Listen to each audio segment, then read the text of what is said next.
Bismillahirrahmanirrahim. The unit we are going to cover in this video is rheumatology.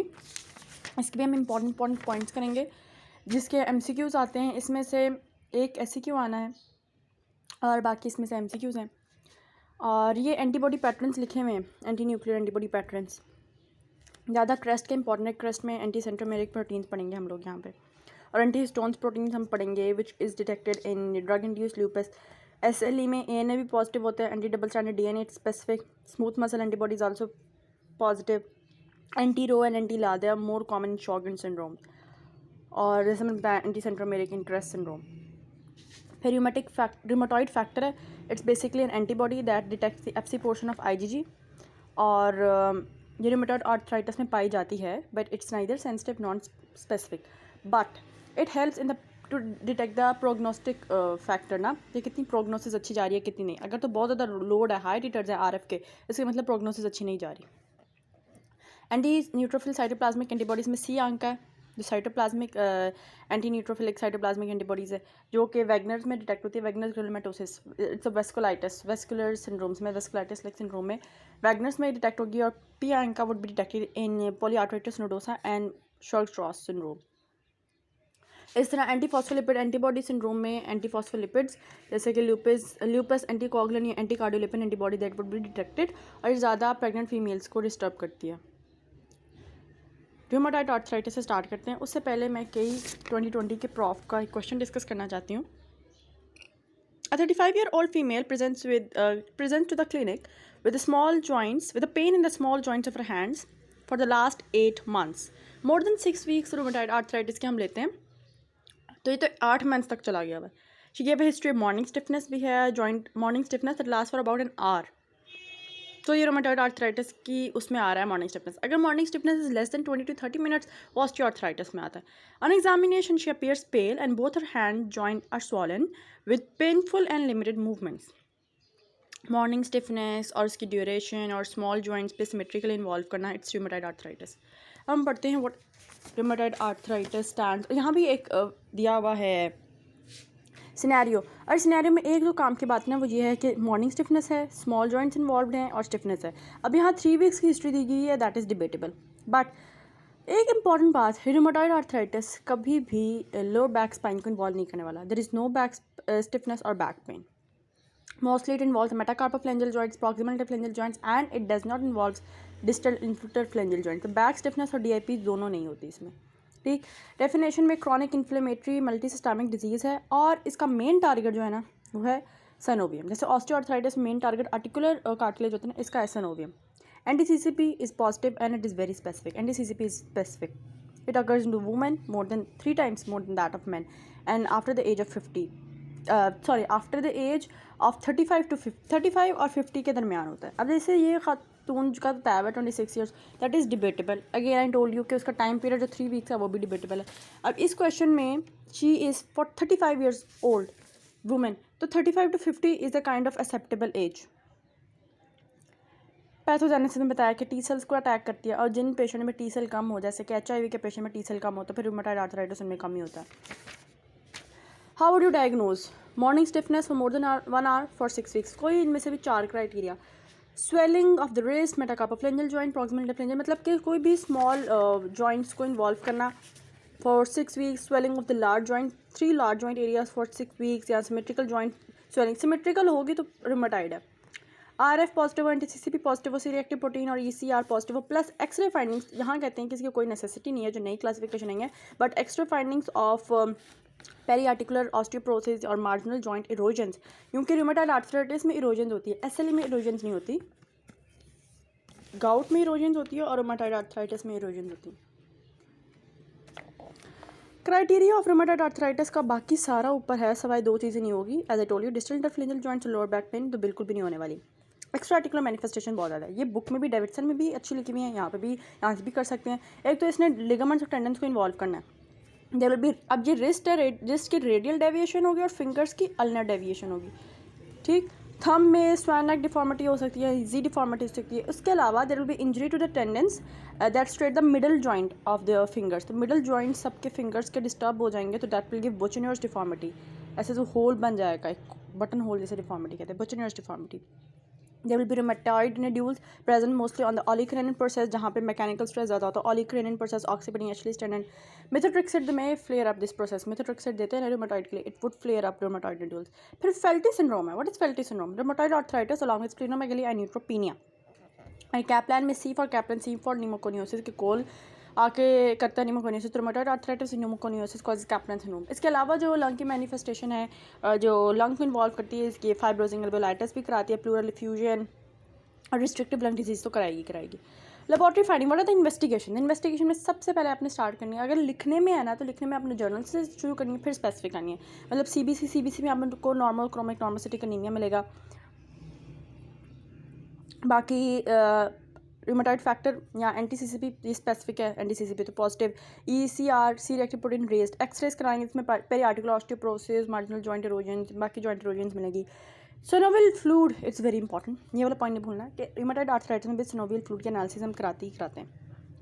Diagnostic point, diagnosis के लिए best anti CCP है. It's more specific than rheumatoid arthritis. What is the treatment. Treatment के लिए ना आपको 4 drugs याद रखनी है जो मैंने इस पूरे पैराग्राफ का निचोड़ बनाया हुआ है. एस्प्रिन, तमाम एनसेड्स में से एस्प्रिन ज़्यादा अच्छी है क्योंकि GI सिम्टम्स कम कराती है.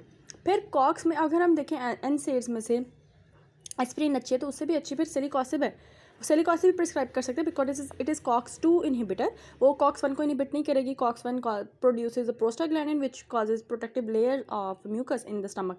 तो celecoxib is still preferable. Celecoxib valdecoxib और रफीकॉसिब के साथ आती है, लेकिन ये दोनों ड्रग्स अवेलेबल नहीं है तो हम सेलिकॉसिब ही देते हैं.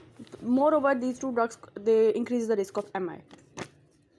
फिर हम ग्लूकोकॉर्टिकोस्टेरॉइड्स देते हैं for short course, for short duration, and then we come up to DMARDs. DMARDs में मेथोट्रेक्सेट से स्टार्ट करते हैं. मेथोट्रेक्सेट को कॉर्टिकोस्टेरॉइड्स के साथ लिंक करके भी दे सकते हैं, अलग भी देते हैं. फिर हम लोग इसके डिफरेंट कम्बिनेशन दे सकते हैं डिमार्ड्स के. And then we switch to anti TNF. Anti TNF it's very effective अगर एक्सियल कोई भी जैसे एंकोलाइजिंग स्पॉन्डिलाइटिस या सीरोनेगेटिव स्पॉन्डिलाइटिस हम पढ़ेंगे, उसका मसला होता है सबसे पहले एंटी-TNF दे सकते हैं. एक्सियल स्केलेटन में इट्स वेरी हेल्पफुल, लेकिन पेरिफेरल स्केलेटन में हम मेथोट्रेक्सेट के बाद से प्रेफर करते हैं.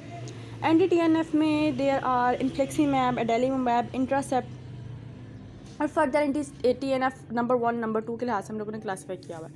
अब इसकी सारे जो ड्रग्स अपने आती हैं एस्प्रिन, सेलिकॉसिब, ग्लूकोकॉर्टिकॉइड्स और डिमार्ड्स में मेथोट्रेक्सेट, एंटी-TNF, इसको हम असेंबल करते हैं कि अर्ली रूमेटॉइड आर्थराइटिस की अगर मैनेजमेंट कोई पूछे तो अच्छे से प्रेजेंट करनी है जैसे बुक में बनी हुई है.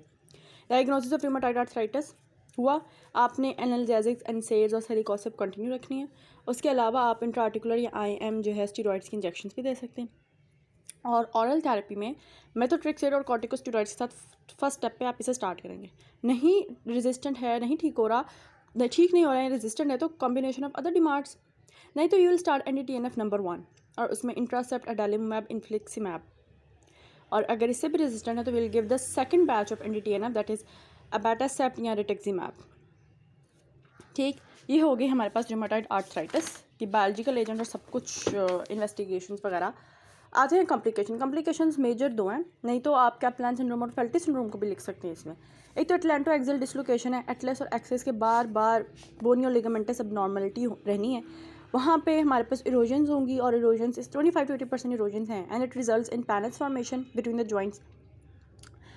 पहले तो सिर्फ जॉइंट से मसला रहेगा, फिर ये कि ऑब्वियसली वहाँ स्पाइनल कॉर्ड है तो स्पाइनल कॉर्ड भी इन्वॉल्व हो सकता है, लेकिन कॉज पैराप्लेजिया, क्वाड्रिप्लेजिया. तो कोई भी पेशेंट आपके साथ नेक पेन के साथ आता है, रेडिकुलर पेन के साथ आता है and there is paralysis of hand and feet, myelopathy है और रूमेटॉइड आर्थराइटिस का भी पेशेंट है तो your suspicion should go towards atlanto axial subluxation. इसको कैसे डायग्नोज करेंगे? With help of x ray, cervical spine कराएंगे, PA व्यू, लेटरल व्यू और ओपन माउथ व्यू. फिर आप CT MRI की तरफ भी जा सकते हो. तो कभी भी ऐसे पेशेंट की जैसे सर्जरी हो रही है तो सर्जरी के लिए आपने उसे पूछना है कि रूमेटॉइड आर्थराइटिस अगर है तो anaesthetist should go for C1 C2 subluxation check करने के लिए उसका एक्सरे करवाएंगे. Second complication is swollen painful calf that is ruptured Baker cyst. तो Baker cyst it's a extension continuation of inflamed synovium into the popliteal space and that can be also a complication of rheumatoid arthritis. Coming towards the second disease that is systemic lupus erythematosus. अब इसका question बहुत मजे का question पड़े. 35 साल की खातून है जिसको कन्फ्यूजन है, उसको न्यूरोलॉजिकल सिम्टम्स आ रहे हैं. She don't know how to come home from work, she has not been herself and उसका ब्लड प्रेशर एलिवेटेड है. मैलिग्नेंट हाइपरटेंशन रीनल क्राइसिस की तरफ जा रहा है और decrease air entry in the right lung base. मतलब ये इसमें लंग के सिम्टम्स या renal, lung, dullness to percussion, symmetrical joints भी इन्वॉल्व हैं और रेस्ट मेटाकार्बोफ्रेंजियल जॉइंट। और बायोकेमिकल प्रोफाइल देखें, इसकी क्रेटिनिन एलिवेटेड 1.2 होती है, इसकी 2.5 है, 2.4 सॉरी। और प्रोटीन यूरिया इसका है ऑन यूरिन एनालिसिस। रीनल सबसे ज़्यादा जो खतरे की घंटी बजाती है ना SLE में, आर्थराइटिस के साथ अगर रीनल कॉम्प्लिकेशन आ जाए तो वह SLE है। और सेलेना गोमेज के ये बहुत फेमस है वो सिंगर, उसको भी SLE है और उसको भी रीनल ट्रांसप्लांटेशन हुई भी है, क्योंकि सबसे ज़्यादा डेडली कॉम्प्लिकेशंस अब जिससे डेथ हो रही है वो तो रिस्पिरेटरी सिम्टम्स हैं, लेकिन पहले किडनी फेलियर से भी डेथ हुई थी। एक्चुअली SLE अक्सर स्क्लेरोडर्मा के साथ मिक्स हो जाती है। स्क्लेरोडर्मा अकेली नहीं होती, वो कभी SLE, रोमेटॉइड आर्थराइटिस वगैरह इन चीज़ों के साथ इकट्ठी ही होती है। तो ये सारा अक्सर ऑटो इम्यून डिसऑर्डर्स मिक्स हो जाते हैं। What is SLE? SLE is a systemic disease. It's an autoimmune disorder with multiple organ failure and it damages a lot of organs with its autoantibodies and immune complexes. ज़्यादातर ख़वातीन को होती है और ultraviolet B light is the only environmental factor that causes flare. बाकी environmental factor से ज़्यादा इसके genetic factors involved हैं। Presentation का निमोनिक है dopamine rash. अब go with me alphabet by alphabet. D discoid rash, O oral ulcers, P photosensitivity, A for arthritis, M for malar rash, that is very commonly seen, butterfly rash, malar rash जिसे कहते हैं। I for immunological disorders. Immunological disorders में हम देखें there is immunological disorder में जो इसका specific और sensitive दो होते हैं ना, इसका sensitive है ANA और इसका specific है anti double standard DNA, anti smooth muscle antibody, anti phospholipid antibody, सारे इसके स्पेसिफिक है। तो इम्यूनोलॉजिकल डिसऑर्डर में you will find the antibody से। एंड से न्यूरोलॉजिकल डिसऑर्डर, जो सारे सिम्टम्स जैसे होते हैं न्यूरोलॉजी जो इन्वॉल्व करते हैं न्यूरोलॉजिकल डिसऑर्डर में सीजर साइकोसिस। आर फॉर रीनल इन्वॉल्वमेंट जैसे मैं बता रही थी, A for again arthritis, S for serositis, pleuritis, pericarditis, सारे जो सिरोजाज हैं उसको इन्वॉल्व कर सकते हैं। जैसे यहाँ पे उसने लंग को भी इन्वॉल्व किया होता है, can be pleuritis. H for haematological disorders में यहाँ क्या वो जो रोमेटॉइड आर्थराइटिस का था कि वो नोमोसिटिक नोमोक्रोमिक हीमोलिटिक एनीमिया होगा, प्लस चूँकि ये है एक inflammatory auto immune disorder, inflammatory नहीं है तो there will be leukopenia, thrombocytopenia, ज़्यादा नहीं होंगे यहाँ पे, कम होंगे। ये हमारी प्रेजेंटेशन थी। अब समरी ऑफ द क्राइटेरिया वो हम देख लेते हैं। जब पेशेंट को आर्थराइटिस होगा ना, अब जैसे सारे उसने पॉइंट डिस्कस किया, arthritis similar to that of rheumatoid arthritis, but ये इरोसिव नहीं होगा, इट्स नॉन इरोसिव। फिर malar rash and photo sensitivity rash बनेंगे और आएंगे मोस्टली अल्ट्रावायलेट B लाइट से बनेंगे अगर सन एक्सपोजर होता है, और फिर चले जाएंगे एज इट इज़ स्कारिंग के बगैर रिजॉल्व हो जाएंगे। बट खुदा ना खासा अगर डिस्कॉइड ल्यूपस रैश बनता है that occurs in scalp on face, उसके तो अच्छे खासे रेज रिम होते हैं and it has central atrophy और स्कारिंग करके जाता है, तो वो अपना डिसफिगर करके जाएगा, अपना निशान छोड़ के जाएगा। All patient with renal involvement they should undergo biopsy ताकि पता लगे कि उनकी तबीयत ठीक है या obviously kidneys are going towards failure. Change in the personality and साइकोसिस, जो CNS के सिम्टम्स आने, सीजर्स, पैरालिसिस, एफेजिया में follow, Libman Sacks endocarditis. Now this is important. CVS में लिबमैन सैक एंडोकार्डाइटिस का हमने सुना था कि it is non infectious endocarditis and it is occasionally seen in lupus patient. तो SLE पेशेंट्स को लिबमैन सैक्स एंडोकार्डाइटिस भी हो सकता है। और बोला है ये कोई भी नॉन इन्फेक्शियस एंडोकार्डाइटिस कैन, इसमें इसको इस तरह ट्रीट फिर ऑब्वियसली करेंगे कि नॉन इन्फेक्शियस है, उसको इम्यूनोलॉजिकल इम्यूनोसप्रेसिव ड्रग्स दे के ट्रीट करेंगे। डायग्नोसिस स्पेसिफिक सेंसिटिव में ANA, स्पेसिफिक में anti DNA, anti smooth muscle antibody, anti phospholipid syndrome. और एक और चीज़ जो बहुत इंपॉर्टेंट है, बुक भी मेंशन करती है कि कॉम्प्लीमेंट लेवल C3 और C4 के अच्छे खासे कम हुए पड़े होते हैं। How would you treat SLE? अब इसका कोई क्योर तो है नहीं, इसको सिम्टम्स वाइज ट्रीट करना है, ठीक। अगर तो आर्थराइटिस है, इसको सारे सिम्टम्स को मैंने इस तरह कर दिया है कैटेगराइज। जैसे डिस्कॉइड रैश और मैलर रैश है, उसके लिए स्किन के सारे सिम्टम्स के लिए उसने कहा है कि कॉर्टिकोस्टेरॉइड्स यूज़ करें। फोटो सेंसिटिविटी है तो सनस्क्रीन यूज़ करें, सन ग्लासेस यूज़ करें। आर्थराइटिस के लिए एनसेड्स। रीनल का कोई भी मसला है ना, या रीनल लूपस नेफ्राइटिस हो रहा है तो उसको माइकोफेनोलेट देना। और सीरोसाइटिस है, हीमाटोलॉजिकल डिसऑर्डर है, न्यूरोलॉजिकल डिसऑर्डर्स हैं, बाकी ऑरल अल्सर्स हैं तो उनको आप बाकी इम्यूनोसप्रेसेंट्स का दे सकते हैं, साइक्लोफॉस्फेमाइड, एजाथाइप्यूरिन, हाइड्रोक्सीक्लोरोक्विन। लेकिन बाकी सब में ध्यान से देना है कि ल्यूपस नेफ्राइटिस में माइकोफिनोलेट देनी है और बाकी स्किन्स वगैरह में corticosteroids, NSAIDs and arthritis specially. फिर ये कि B सेल एक्टिवेशन को भी इनहिबिट करना है and that can be done by belimumab. Prognosis का अच्छा है, 10 year survival rate is more than 85% अगर इनिशियल ट्रीटमेंट स्टार्ट हो जाती है। प्रेगनेंसी एंड एसएलई में एंटीफॉस्फोलिपिड सिंड्रोम बहुत ज़्यादा मसला कराता है। इट कॉजेज प्लेसेंटल इन्फार्क्ट्स, और प्लेसेंटल इन्फार्क्ट्स को फिर कैसे ट्रीट किया जाता है ऐसे सिनेरियो में लो मॉलिक्यूलर वेट हेपरिन दे के। SLE is very common in causing spontaneous abortion and stillbirths. Fertility rate तो नॉर्मल होते हैं, लेकिन फर्टिलिटी रेट नॉर्मल होने के बावजूद मसला ये है कि देयर आर स्पॉन्टेनियस अबॉर्शन और स्टिल बर्थ्स बहुत ज़्यादा कॉमन हो जाती हैं। अच्छा, अब आ रहा था ड्रग इंड्यूस्ड ल्यूपस। ल्यूपस की छोटी बहन है ये कि ड्रग्स भी ल्यूपस लाइक सिम्टम्स कॉज करते हैं, लेकिन कैसे पता लगेगा कि ड्रग्स ने किया है और ये ल्यूपस खुद नहीं है, एसएलई नहीं है। देखो डिफरेंट जो स्किन डिजीज़ हैं, किडनी डिजीज़ हैं, एक तो वो नहीं होंगी and there will be milder reaction. SLE कितना कुछ कराता है, मैलर रैश और हर सिस्टम में कुछ ना कुछ कराता है। वहाँ सिर्फ जो है जैसे 4 ड्रग्स यहाँ पे लिखे हैं, कहता है कि overall 40 drugs have the side effects causing drug induced lupus, but here are only 4 drugs as an example: hydralazine, isoniazid, procainamide and quinidine. इनके मोस्ट कॉमन सिम्टम्स क्या होते हैं? Arthritis, fever, fatigue and rarely pleurisy. जबकि SLE में skin भी involve होती है, kidney, lungs, immunological, haematological. तो यहाँ ऐसा कुछ नहीं है, आर्थराइटिस है जिससे मेन हम पकड़ते हैं। और ड्रग इंड्यूस्ड लूपस में पता कैसे चलेगा कि ये है? एक तो ये कि ड्रग फ़ौरन उसको स्टॉप करा दें तो विदिन 1 to 2 वीक्स रिकवरी हो जाएगी, तो उससे पता लग सकता है। That can confirm the diagnosis कि ड्रग इंड्यूस्ड लूपस था विद सर्टेनिटी। नहीं तो आप इम्यूनोलॉजिकल टेस्ट पे चले जाए, anti histone antibody testing, it is a sensitive marker for drug induced lupus. अब आते हैं स्क्लेरोडर्मा। एसएलई और स्क्लेरोडर्मा मिलते जुलते हैं, लेकिन रेनॉल्ड्स फिनोमेना एक ऐसी चीज़ है जो स्क्लेरोडर्मा को डिफ्रेंशिएट करता है। मैं इतने नहीं मिलते, लेकिन सिम्टम्स हाँ मिलते हैं, अंदर फीचर्स मिलते हैं। रेनॉल्ड्स फिनोमेना अगर किसी पेशेंट को है, वो भी फीमेल पेशेंट को 36 years of age, Raynaud's phenomena है। अब इसका बीपी भी ज़्यादा है, 160/100, ये भी किडनी की तरफ मैलिग्नेंट हाइपरटेंशन की तरफ जा रहा है। लेकिन इसके स्किन के देखें फीचर्स, थिक स्किन है और किडनी का वही मसला, सीरम एलिवेटेड सीरम क्रेटिनिन। तो ये स्क्लेरोडर्मा या सिस्टेमिक स्क्लेरोसिस की तरफ जा रहा है। It's a chronic multi system disease that is characterised by clinically thickening of the skin. अब थिकनिंग ऑफ द स्किन कैसे होती है? कनेक्टिव टिश्यू सारे कॉम्युलेट हो जाते हैं and involvement of other organs. GI involve करता है लंग्स और किडनीज। जीआई में क्या करेगा? Oesophageal dysmotility, hypermotility of the small intestine. Hypermotility के साथ बैक्टीरियल ओवरग्रोथ भी अच्छी खासा करा देता है। Malabsorption, dilatation of the large intestine, the formation of diverticula GERD, ये सारे सिम्टम्स हैं इसके स्क्लेरोडर्मा के जीआई के फीचर्स के। अब हम आते हैं पल्मोनरी फीचर्स पे। पल्मोनरी फीचर्स में there is pulmonary fibrosis with restrictive lung disease, fibrosing alveolitis, cor pulmonale, and it is the leading cause of death in systemic sclerosis. पहले the worst common cause of death was renal, क्योंकि renal में ये malignant hypertension कराता है over weeks to days and it is associated with acute renal failure. इसलिए तो creatinine भी raise होता है, प्रोटीन यूरिया भी होता है। लेकिन अब वो एस इनहिबिटर्स से ट्रीट हो जाता है और जितना जल्दी हम ट्रीटमेंट स्टार्ट कर देते हैं तो एक्यूट रीनल फेलियर प्रोग्रेस नहीं करता। तो पहले इससे डेथ्स होती थी रीनल फेलियर से, लेकिन अब पल्मोनरी से मसले से डेथ्स होती हैं। इसमें एक लिमिटेड स्क्लेरोडर्मा भी, एक है डिफ्यूज स्क्लेरोडर्मा सिस्टेमिक, और एक है ये कुटेनियस लिमिटेड स्क्लेरोडर्मा। इसमें आता है CREST syndrome. It's a variant of scleroderma जो limited cutaneous systemic sclerosis. CREST के हर एक लेटर से एक डिजीज़ है। Calcinosis, Raynaud's, oesophageal dysfunction, sclerodactyly and टेलेंगिक्टीजियास।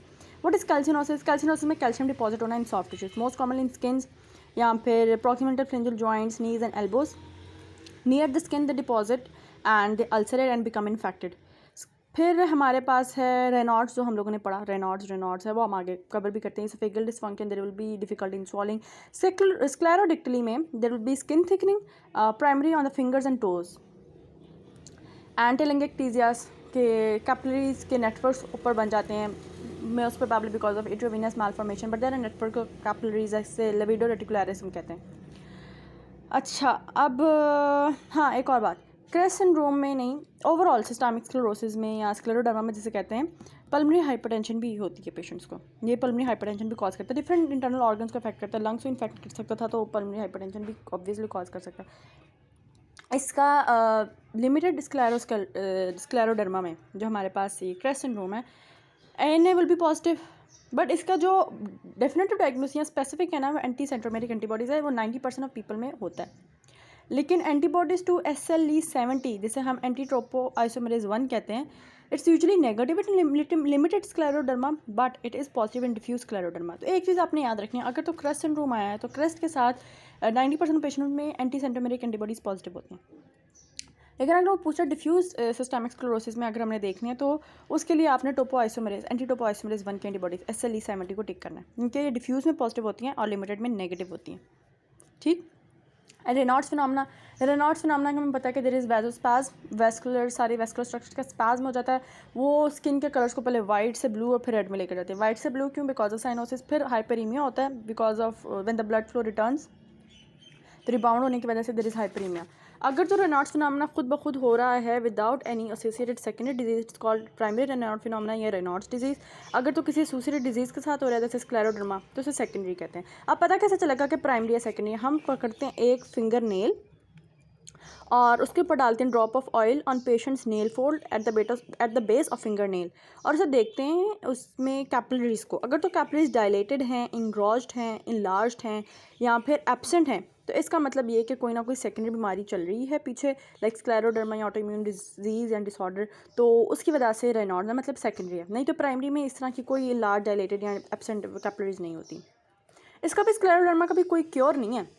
तो हम क्या करते हैं, हर मैनिफेस्टेशन को जो उसकी सिम्टम है उसको क्योर करते हैं। जॉइंट के लिए NSAIDs, GERD के लिए PPIs, पल्मोनरी हाइपरटेंशन के लिए वो सेंटेन, ये बुक में लिखी हुई है डेविडसन में। रेनॉल्ड्स फिनोमेना के लिए calcium channel blocker, nifedipine. Hypertension, renal hypertension के लिए ACE inhibitors, the drug of choice. और स्किन मैनिफेस्टेशन के लिए D-पेनिसिलामिन।